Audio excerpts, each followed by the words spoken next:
Looking at the graphic of the scientific method can help us start to answer the question, how do we know what to predict?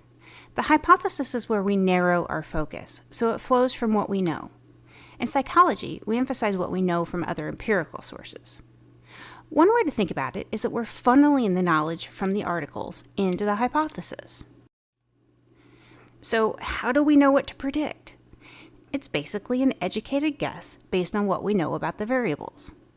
Like our thinking about what we learned from the articles, that educated guess can be a direct application of the results of other studies or a logical extension of those results. When we write the hypothesis, we need to start by thinking about two things: the variables that will be included and how we think they'll be related. Once we identify the variables and the relationship, wording the hypothesis is pretty much like a fill-in-the-blank sentence. The model on this slide is the structure we'll use for the hypothesis we're working on. The first and the last blanks are the variables, and the middle blank is the direction of the predicted relationship.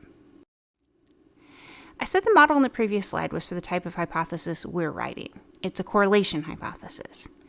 It can be tempting to try to use different wording, but it's important to make sure it doesn't result in the prediction that suggests causation when we're writing a correlation hypothesis.